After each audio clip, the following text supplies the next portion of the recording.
Man, it's amazing to be here. We had a great first service, and then last night we had the men here. And a few women here, but we had the men here, and we talked about the Afghanistan evacuations.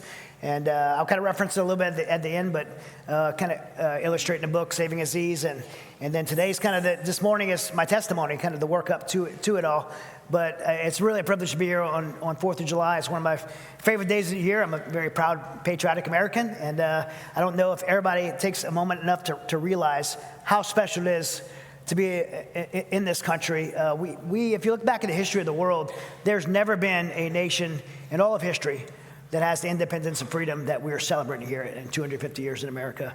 And so God's given us a tremendous opportunity and blessing to have that. And, it's about standing on a pulpit like this on a Sunday, which Pastor Eric gets to do every Sunday, and freely worship is a absolute privilege. Most people don't realize that only 25% of the world has that privilege. 75% of our world today lives in religious persecution and can't freely profess the gospel. And so we have that privilege because God entrusted that through this constitutional republic that has been preserved, by the way, by every man and woman who's donned that uniform since 1775 and fought, bled, and died for our freedoms. So thank you to all of our service members. I know this is a super, I didn't know it, but then I came to the airport and I seen it in the airport. There's a sign. It says, to welcome, it welcomes you here. It says it's the most military-friendly community in the nation. Is that true? I think it is. Can I get a show of hands? How many people in here have served? There's a big military community. A lot of you guys. Awesome. Thank you for your service. How many Marines? Hoorah. Okay. I'm not biased. I'm just, well, I guess I am. I'm a Marine. My dad was a Marine. Both my sons are Marines. But I'm thankful for every branch of service. We all have so much in common. I think what we have most in common is that we all want to be Marines. So... So I didn't get to celebrate with my family last night because I was here. And so I have a 3-year-old daughter who actually didn't want to do fireworks last night. She's waiting for me to get home. So after I get done here, heading to the airport, going home and pop fireworks with my 3-year-old daughter. I'm 50 years old and I have a 3-year-old daughter. I have to say that I have 3 adult children, 29, 28, and 26, and a 3-year-old. So big age gap. But it's different when you're 50 years old. You parent different. You do things that you never had done before. We did things a lot different with Summers. Taught her sign language. Have you guys heard of this? I never would have did this with my other kids, but I thought it was silly at first. But actually, it's pretty cool because you're not as frustrated and they're not as frustrated because they can actually communicate with you at super early ages. They're telling you if they're hungry, if they want water, if they want milk, if they're all done. Freeze, sniper, 3 o'clock, execute. Like, we had to teach her all the things because she's part of our team. Guys, I want to start off with my testimony and tell you a little bit about my service. I was very privileged. I was a Force Reconnaissance Marine. With those who don't know, that's Special Operations in the Marine Corps. And I got the chance to try out and become part of a JSOC, Joint Special Operations Command Task Force, and serve with what I believe to be one of the premier special operations, or the premier special operations unit in the world, and supported them doing clandestine logistics. Essentially, my job was called the AFO, Advanced Force Operations. And for those that don't know what that is, it's pretty much the easiest way to describe it is like being undercover. So you imagine a Special Forces assault unit going to capture or kill bad guys. In my case, my unit was going after whoever the top 10 was. So from Bin Laden to whoever number 10 was, and they're going to go and capture or kill him. They're not going to be in a very permissible area. They're going to be in the remote areas of Afghanistan and the federal administered tribal area, across the border in Pakistan, areas that conventional military is not at. So someone has to go ahead of that unit and build all the clandestine infrastructure and put the logistics in place to get those assaulters on target to do their job and then safely get out of there. And that's what AFOs do. And so you typically work as a singleton by yourself or with maybe 1 or 2 others, and you're working with local nationals. And for me, my teammate or interpreter, eventually my teammate and ultimately my friend, was Aziz. And that's who we talked about last night. Again, it's in the book, Saving Aziz. Aziz is an incredible, incredible person. And so I want to tell you a little bit about my time in Afghanistan in that environment. I was, this particular day, I was with myself and Aziz and a Navy SEAL teammate of ours. I got a picture here. Let's see. Not that one. That one. Nope. Go all the way back to the beginning. That one. Okay. So that's kind of what we looked like every day. And this particular day we're doing not any operations. We're just kind of moving through Kabul, and we didn't have much weapons, probably like a pistol tucked in our waistband, in civilian clothes, and it's a civilian vehicle, a Toyota Prado, which is like a Toyota 4Runner. And we're driving on the main road into the capital city of Kabul called Jalalabad Road. If anybody's been to Afghanistan before, that's kind of the main road. It goes in and out of the city. And at that time, the Taliban was pushed out of Kabul, like U.S. military and international security assistance forces had pushed the Taliban out. If they came into Kabul, they were either blowing something up or starting a fight. So if you seen them, you knew they were up to no good. And so as I'm driving, I look in my rearview mirror and I saw this pickup truck behind us, a Hilux Toyota pickup truck behind me, and loaded with guys that looked like the Taliban. I mean, big beards, dusty, dirty, looked like they're coming out of the mountains, tactical vest on. They all had AK-47 assault rifles. We even seen one RPG, a rocket-propelled grenade launcher, and it was loaded in this truck. We had a joke we'd say, but how many Taliban can you fit in a pickup truck? The answer is one more, right? They pile in this truck, usually like the one sitting on the roof, and there was a lot of them in there. So I'm like, man, I hope these guys aren't following me. So they did a technique we learned in training called deviating your route. So I'm on Jalalabad Road, and I make a right, and then I make a left, and make another left, and they're continuing to follow me. When I turned back right on my original route, they turned and followed me, which indicated to me that they were in fact following me, but it also let them know that I knew that they were following me. And so it started a pretty aggressive pursuit. And I tried to lose them as they're trying to run me off the road, and I made a decision to go into the city of Kabul. Now, I don't know what traffic's like here, but everyone complains about traffic everywhere, but I can promise you it has nothing on third world traffic. Kabul is like every car for themselves. This is actually a pretty modest picture. Everyone just trying to force their way through the city. No stoplights, no stop signs, and just everyone kind of for themselves. And I was trying to get through that traffic and use that traffic to get away from these guys, and I made it to this major intersection called Masood Circle. And when we got to Masood Circle, it kind of backfired on me because all the traffic congested there.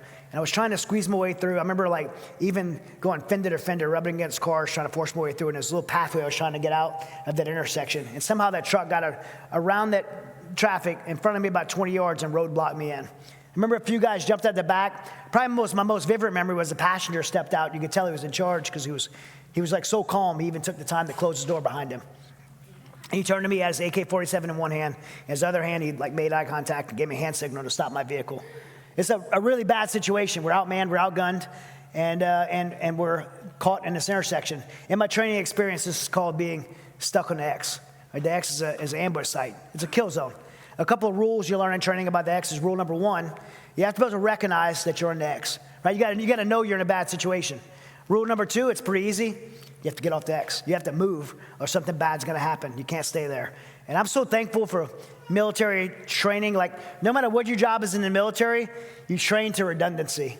And you do so that way when you're in a situation like that in combat, you don't have to pause and think or decide what you're going to do. You do exactly what you were trained to do. That's the reason for that redundant training.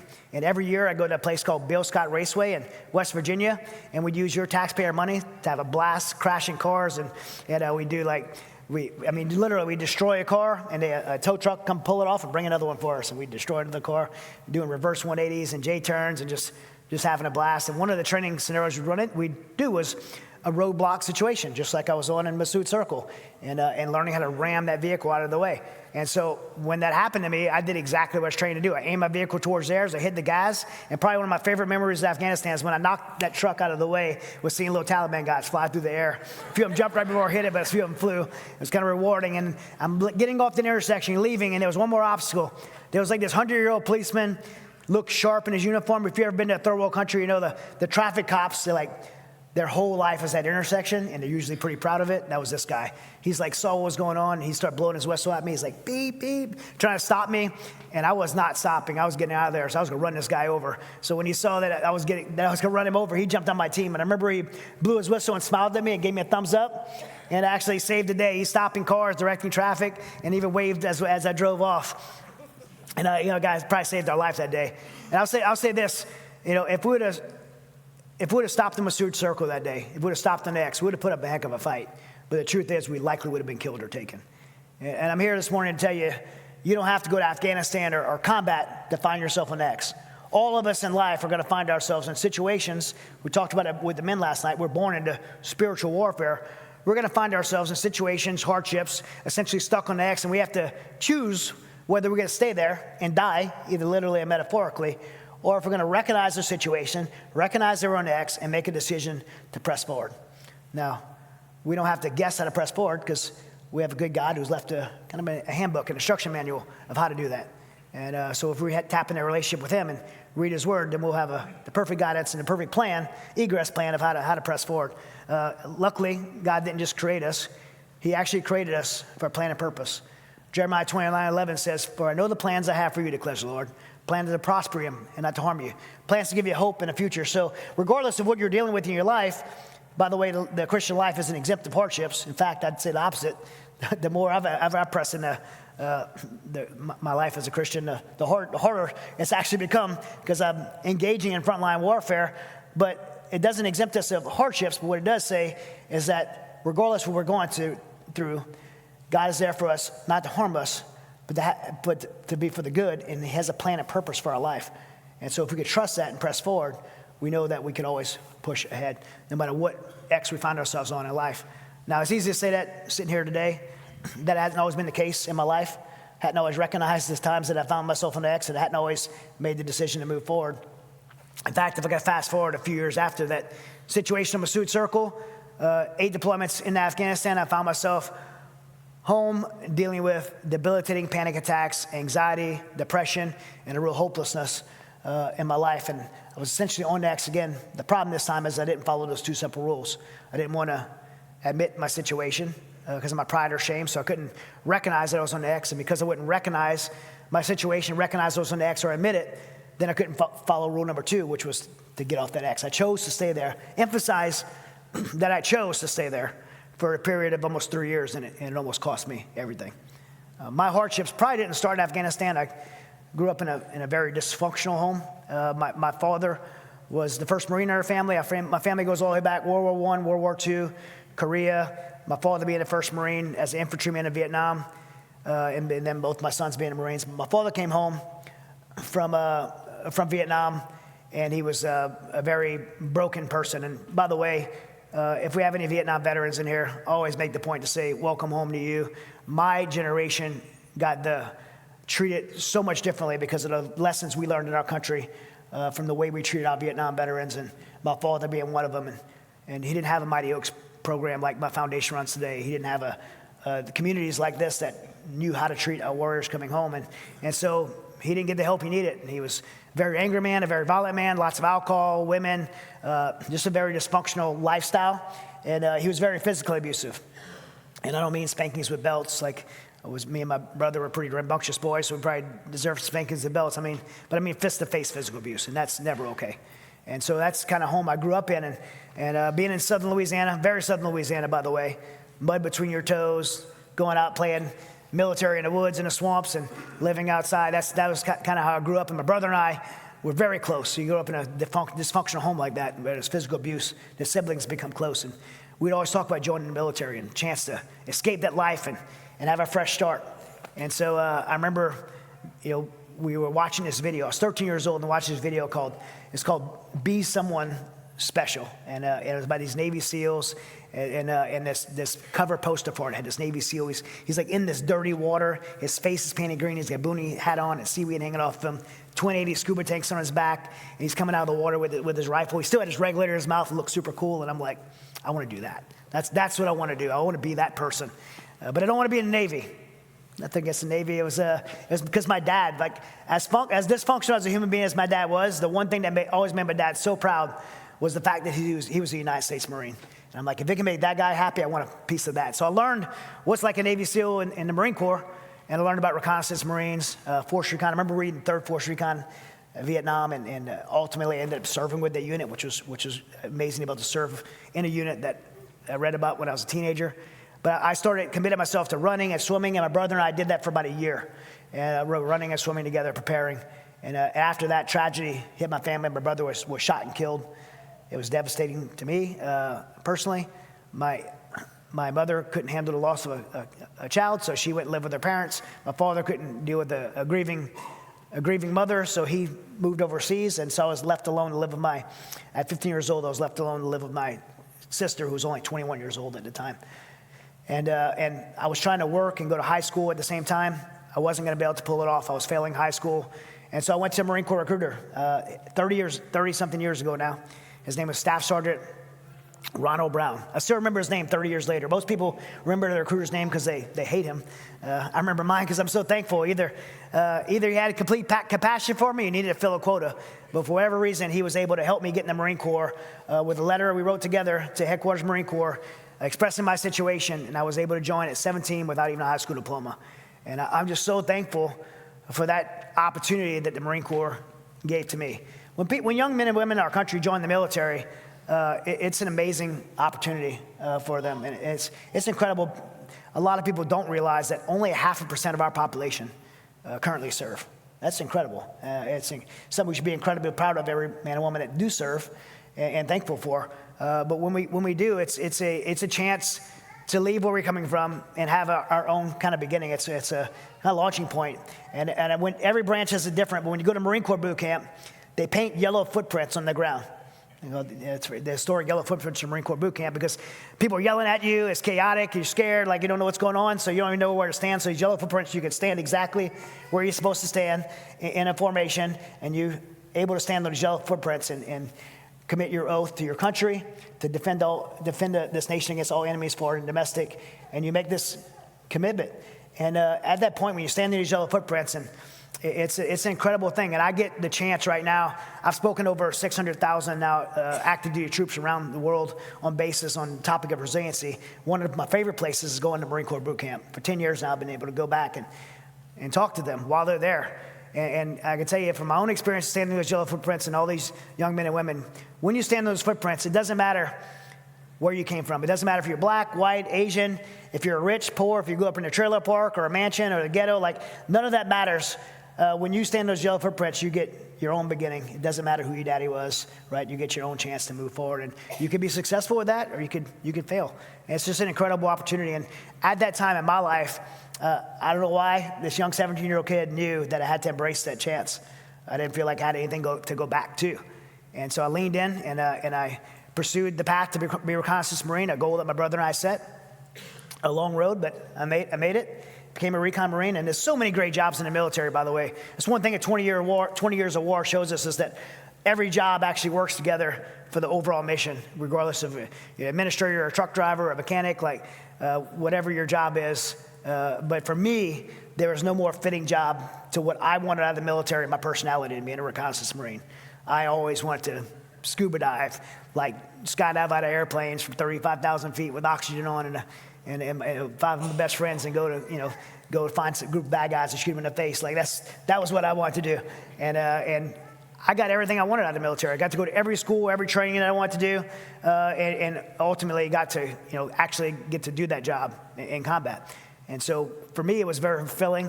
I loved my job, but I did 10 years in a peacetime military.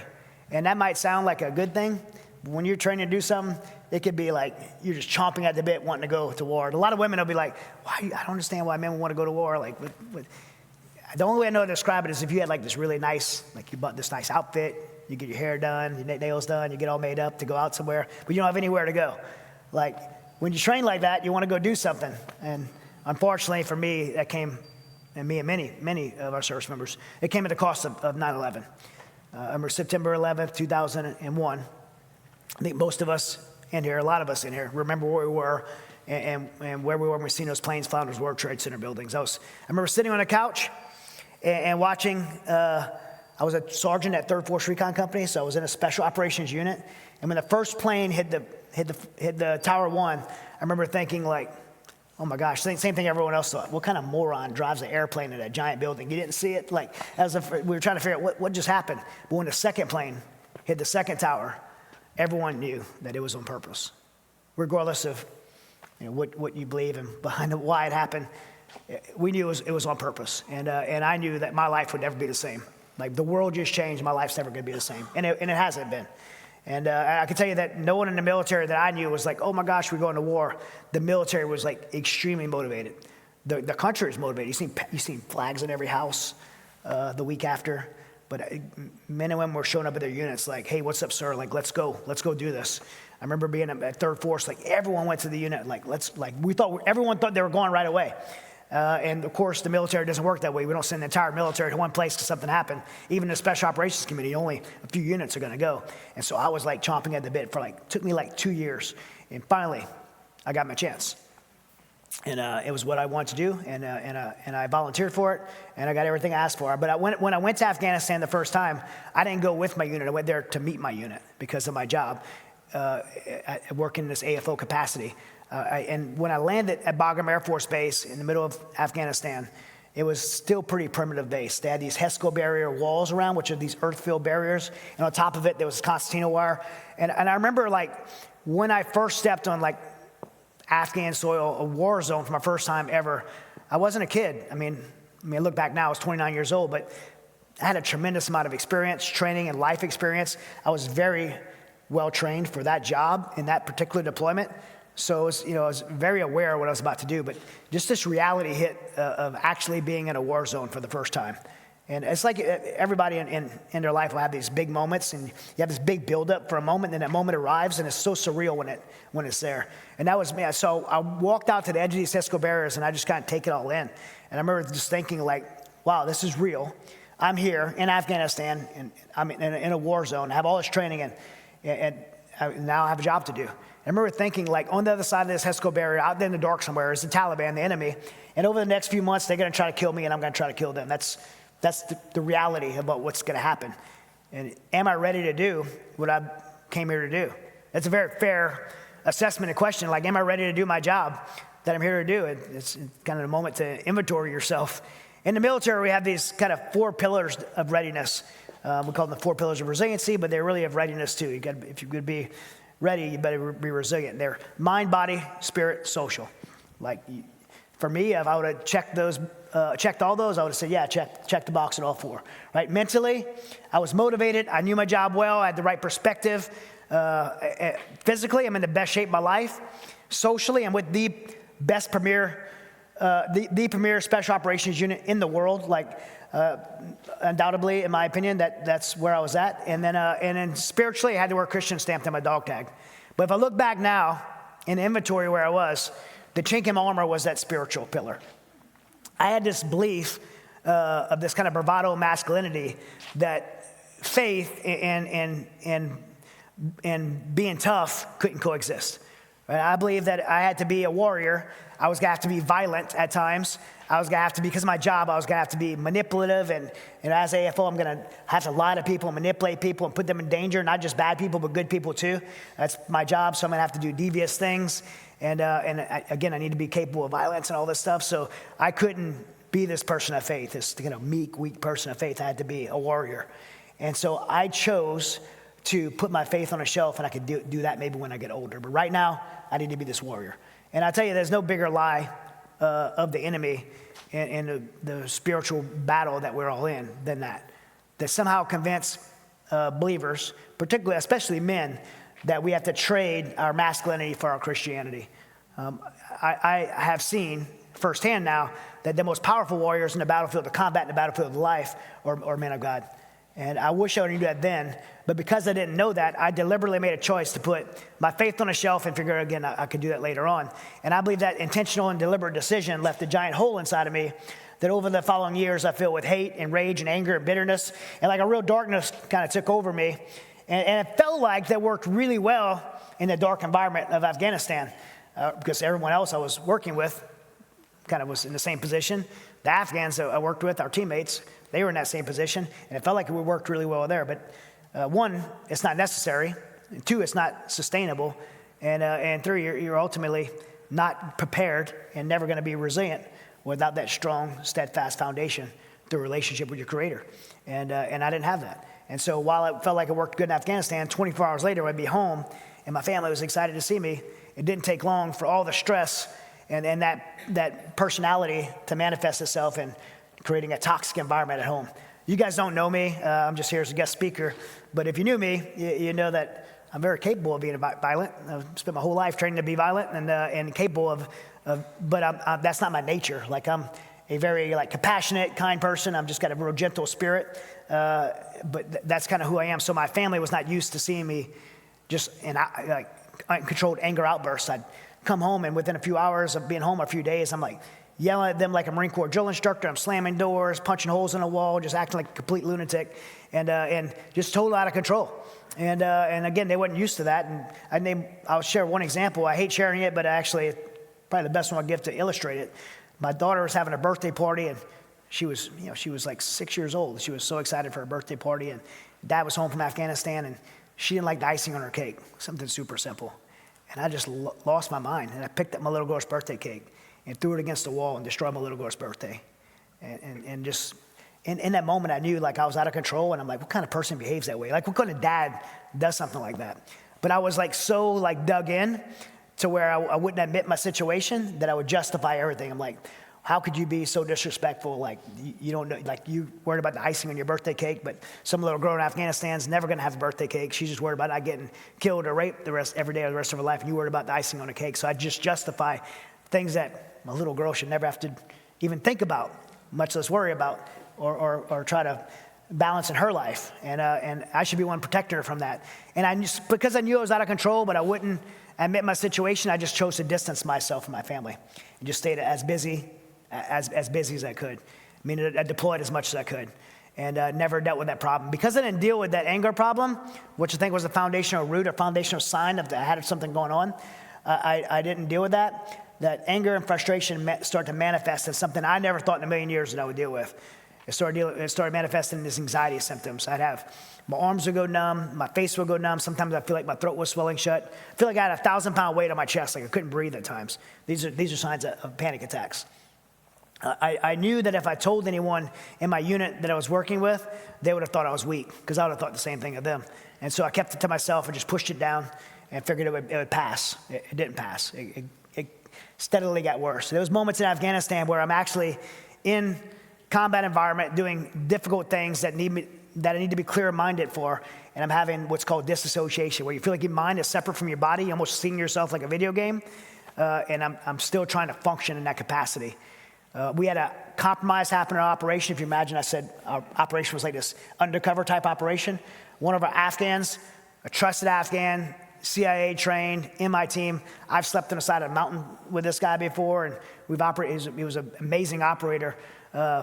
Turned over to the Taliban, told them, I don't know what completely told them, but a compromised operation. We had 12 of our teammates that were captured and killed, 2 Americans, 10 Afghans. It may not seem as big a deal that they were Afghans, but remember, I lived and worked primarily with the Afghans, so I lived in these guys' homes. I ate dinner with their families. I played soccer with their kids. They were family to me, and I loved them, and they would have died for me, and I would have died for them. In fact, I do believe they did die for me, and so I was responsible for them. So if it was hanging on by a thread, that thread was probably broken just on that emotional responsibility for those people and alone. And then I was in a neighboring country when this happened, and I was abducted by a foreign intelligence agency. I can't say which one. If you read my book, Saving Aziz, the Pentagon redacted the location. Pretty easy to figure out, though, if you read the book. But even after I was let go and everything unfolded, even after the dust settled from all that, we still went out and continued to operate, knowing this compromise. So there's a tremendous amount of pressure. And eventually I had to recognize that I wouldn't only put myself in danger, I was putting other people in danger. And there was a moment I had to come back, put my hand up and said, hey, I have a problem I have to deal with. I've seen a doctor, and I was diagnosed with severe chronic PTSD, post-traumatic stress disorder. I never thought in a million years this would be something that I would deal with. But to describe a panic attack for those who hadn't experienced it firsthand, it's debilitating. I mean, different people, I hear people sometimes, I was in traffic the other day and had a panic attack. I'm not minimizing that. I'm saying, like, if I was in a hospital and they told me, like, no, you're not having a heart attack, you're having a panic attack, I'm like, no, I'm dying right now. There could be a surgical team in front of me and trying to convince me I'm having a panic attack. I'm convinced I'm dying right now. Imagine being chained at the bottom of a swimming pool and the terror you would have from drowning to death, the panic you would have from drowning to death, but you never drown, you never die. You're like in that state of panic 24/7. And then when you're not in that state of panic, you're in so much fear that it's gonna come back that you actually induce it again. And then the medicine they gave me made me feel like it was poisoning me. Other medicine they gave me made me feel like a zombie. So I'm dealing with this just physiological like turmoil. On top of that, I'm ashamed because I had worked my whole life to get to where I was, and I was so proud of that job. My identity was so tied to this job, which is awesome, but not a great, any job, by the way, any job in the world ever. It's not a great place to have your identity because it could change in a moment, right? That's why our identity needs to be solidified in our relationship with Jesus, not a occupation. But my identity was tied so much to this job that just brought so much shame on me that I wasn't able to be there anymore. And I mean, I had been just to be a Marine, and then to be an infantry Marine and recon and force recon and go to JSOC, and they picked for the special mission operation that I was on. Like, it was like if I played in football and started off in Little League and made it to high school and then Division I and then an NFL and then the Super Bowl, which would never happen because I'm 5'4", but you get the point, right? I worked my whole life to get to the game-winning play, and I felt like I fumbled the ball. And I felt, just the easiest word to say is I was just embarrassed. And I didn't want to do anything else. I just wanted to hide from everyone. But my wife and my counselor convinced me to get on the wrestling mats and do this Brazilian-based martial art called Brazilian Jiu-Jitsu. It wasn't something new for me. I joked with the men last night. I said I did it since I was little, but I'm still little. I did it my whole life. When I was 5 years old, I started martial arts, judo, and jiu-jitsu, and did it my whole life. And I started Brazilian Jiu-Jitsu in 1994. I'd already fought professionally as a professional MMA fighter and was undefeated, so I was pretty good at it. And so when I got on those mats for the first time, I felt like I found a cure. I couldn't think about Afghanistan. I couldn't deal with a panic attack because I was mentally present. You have to be mentally present or your buddy's going to strangle you. So I was like, man, this is really good. I found the cure. And I do think it's jiu-jitsu or other things like that. Your mind gets engaged is good for someone going through something like that. But you could take something that's good for you, like a medicine when you're sick, and you can abuse it. Some people climb in a bottle of alcohol. Some people climb into take pills or drugs in bad situations. Some people take good things and abuse them and never get well. And that's what I did with this. I just 24 hours a day on those mats, training, completely committed to it. And I just found extreme success. And anybody looking on the outside in would have thought this guy would totally rebound. I gained notoriety really quick. I ended up winning a world title in MMA as a professional. I had my professional run was 16-0, but ended up being 18-2 as a professional total. I was ranked number 6 in the world. My jiu-jitsu school in 3 years, I had 1,000 students. I was making good money, doing something good in my community.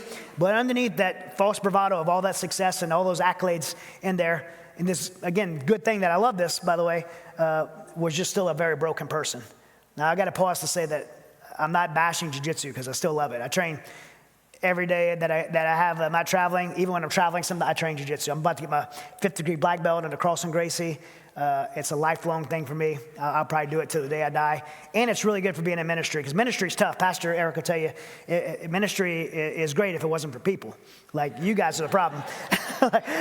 It's stressful. Like, I do ministry with veterans of all people and first responders. It's super stressful. When I have a bad day at the office, I go to the gym and I find like some 20-year-old stud and I choke him unconscious. It makes for a better day. I highly recommend it, Pastor Eric.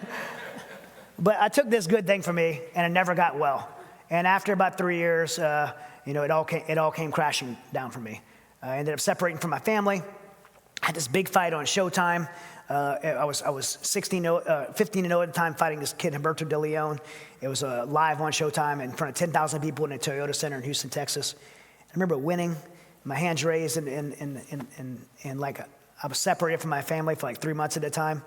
And I go home to my apartment by myself, and I'm sitting in my apartment, and I had this idea in my mind that, okay, this fight's over, and I have nothing moving forward.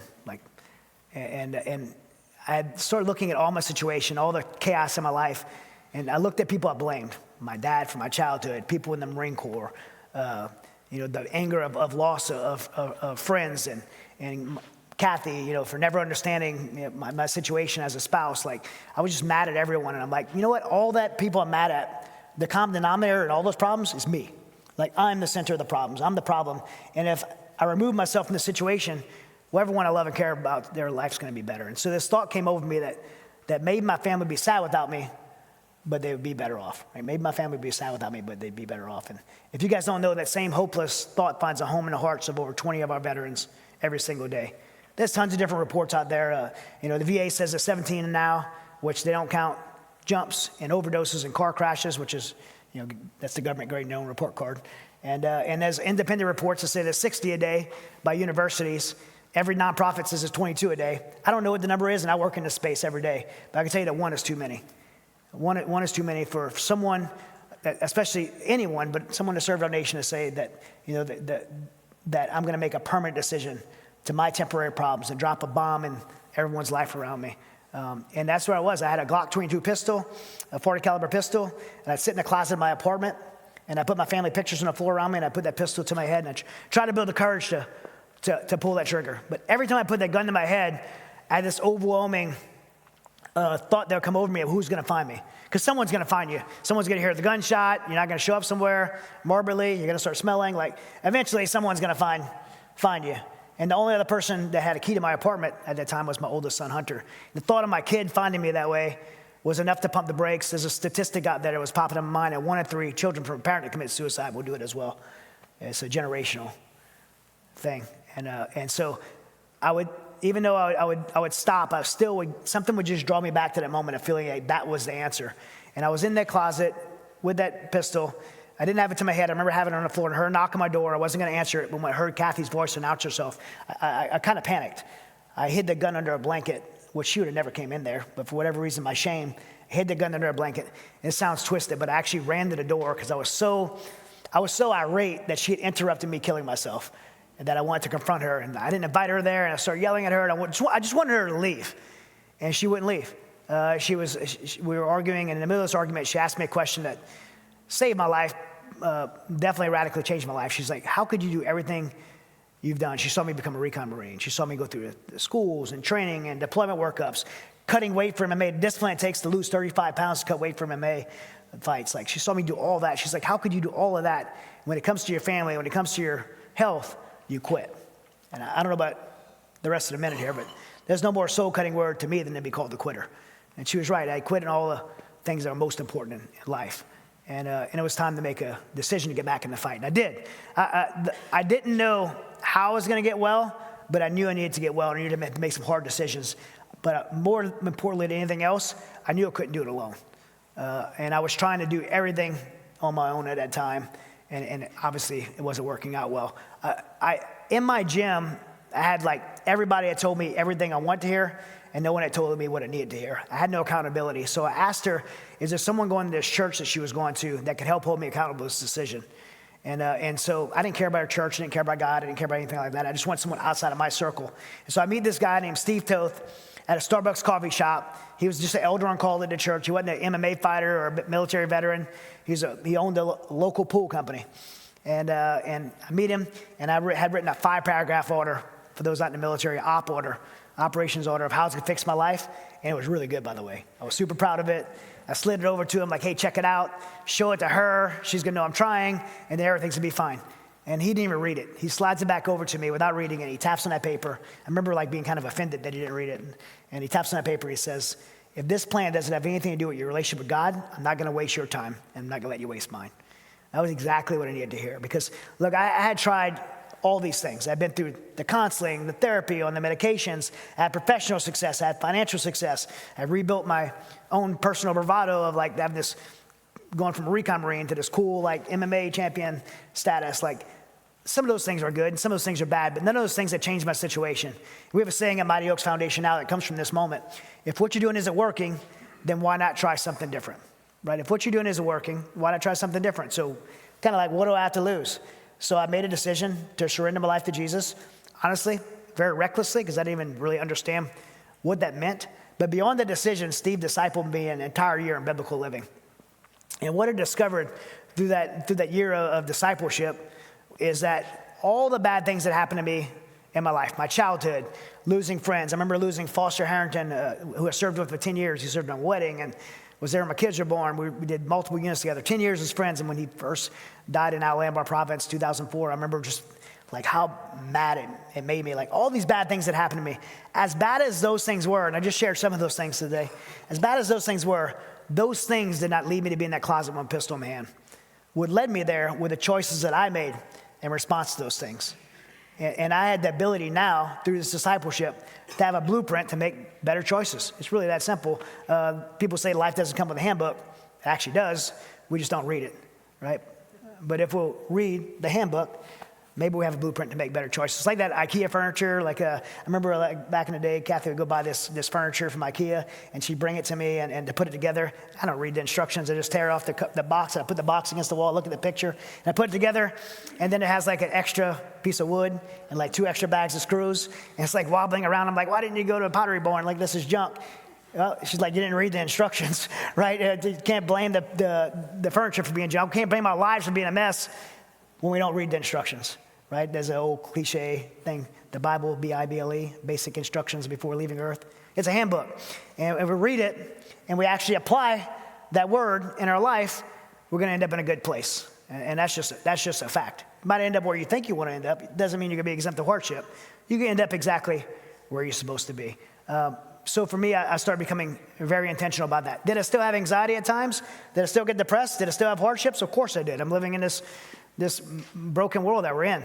But I was able to make more intentional and better choices. And the results of that ended up leading to restoration in my life, ended up giving me hope, probably for the first time in my life, if I'm honest.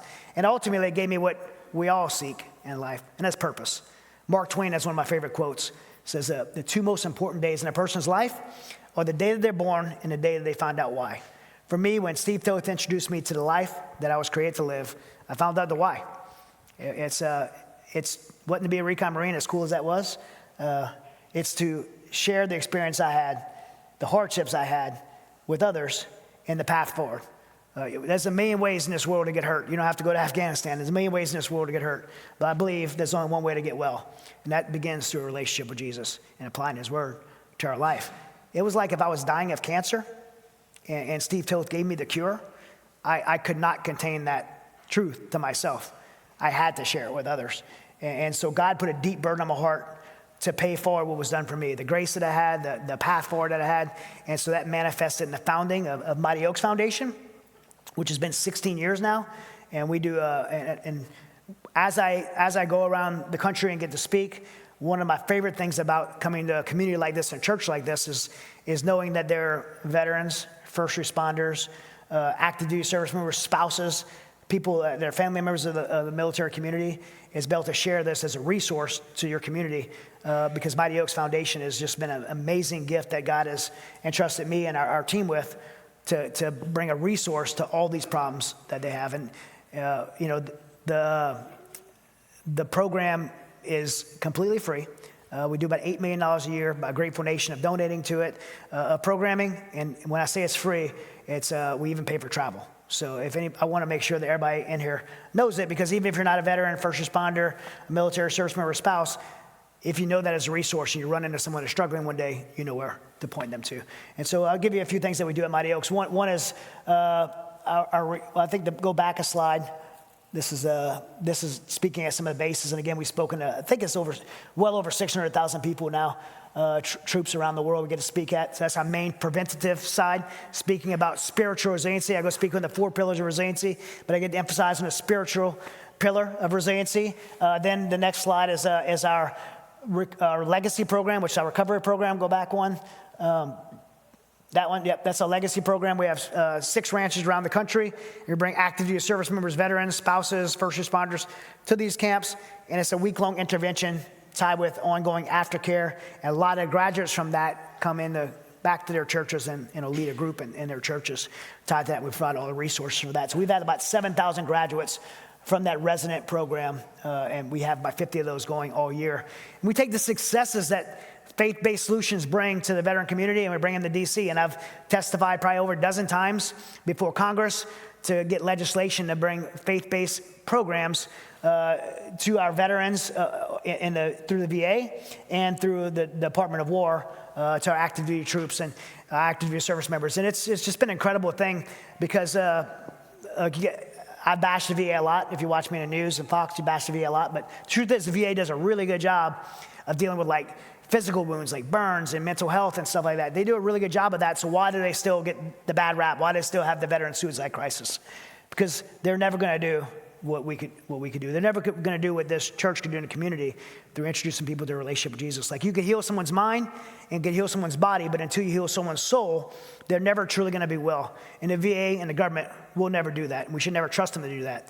And so we don't ask them to do that. We ask them to partner with churches and faith-based organizations like Mighty Oaks to bring that resource. Whether you're, I imagine there's a lot of Christians in here, but whether you're Christian or not, we all have to agree that if anybody should have the right to choose between clinical, physical programs or faith-based programs, it should be our veterans. And it doesn't have to be either or, it can be an and. And so that's what we do. And I'll be July 15th, be praying. I'll be back on the Hill. I'm leading a congressional forum for several things, but one's going to be for faith-based programs from Mighty Oaks before the VA. We'll have Secretary Hegseth there and Secretary Collins from the VA there. So next is we got our graduates from Mighty Oaks. So if you imagine someone comes to Mighty Oaks, they've been kind of deemed by the VA as like broken. They're dealing with PTSD, anxiety, depression. They're on pills. They're dealing with anxiety, and they feel like there's no more purpose for them. They come to Mighty Oaks. They have this radical encounter with Jesus. A fire's lit inside of them. They pay it forward. Many of them, 28% of them, come back and teach at the program. Another percentage go back to their communities and teach in churches, and lead groups in their churches. But a select group of them we have in our international team that goes around the world and trains other allied forces around the world to have Mighty Oaks in their country. One of the things I was most proud of is right after the Ukraine, I was in Ukraine the day, my buddy was there a week before the invasion. I was there a few days after the invasion. We were doing rescue operations, getting people out of Ukraine, Americans that were left there. And then after we were done doing the rescue operations, we moved our Mighty Oaks team in there and went to the front lines, and we trained and deployed 300 chaplains, pastors to chaplains, because Ukraine didn't have a chaplaincy. These are guys that our society said they were going to be sitting on the couch the rest of their life collecting a VA disability check and never having a purpose again. And now they're getting in a plane, flying across the world, driving into Ukraine where people are coming out into the war zone and bringing the gospel to the very front line. And it was just absolutely amazing, something I'm just so proud of. In addition to that, many of our guys that in the rescue operations, humanitarian rescue operations to do, many of them have came from the alumni of Mighty Oaks.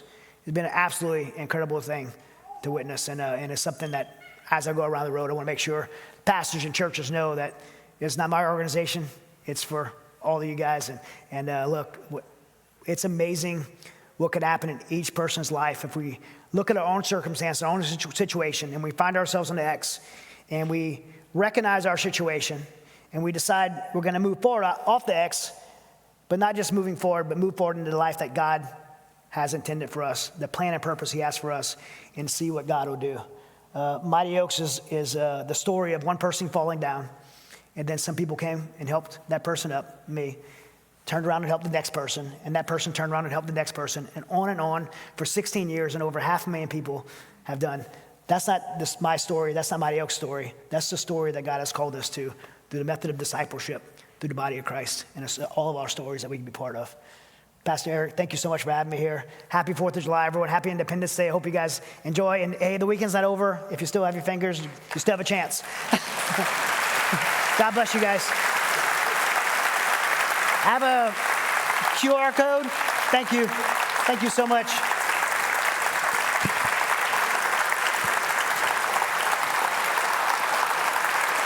Thank you so much. This QR code has if you want to go to Mighty Oaks or books or anything like that, it's all there. Thank you, Pastor. God bless you. Thank you, Chad. Well, y'all can go ahead and remain standing. The talk is "Get Off the X," and it's a great. Obviously it's a great phrase. It's more than that, y'all. It's time for us to get off the X. And if you're a person, you've not made a decision about Jesus, make a decision. Because if we're going to see change, if we're going to see restoration happen, it happens when we move. And we release ourselves to Jesus and say, Lord, I'm going to trust you. It's what Chad did. It's what many of you have already done. It's what some of you need to do. And so that is my prayer for you. I'm going to close this in a word of prayer. And then when I finish praying, you are dismissed. The band's they are going to play you right out of here. And Chad, we are grateful that you were here today. He has a quick flight to catch. So y'all can say hello to him. He's super nice, and he will stay here and probably miss his plane. But we're not going to pay for him to stay here another night, so we're going to let him go. So let's bow for a word of prayer, and then we're gonna have a great time together tonight. Jesus, thank you so much for your goodness to us, Lord. Bless us, Lord. I pray that our hearts will be open to you, Lord. May we move and make decisions, good decisions, Lord, to get off the X. I pray, Lord, that there's somebody here right now who will make that choice to choose to follow Jesus today. God, thank you for allowing us to be here. Thank you for this great nation God, you are the creator of it. I pray we will be good stewards of it. And if it's going to be a great nation, Lord, it will be the church standing up and being counted. And I pray these things in Christ's name. Amen. God bless you guys.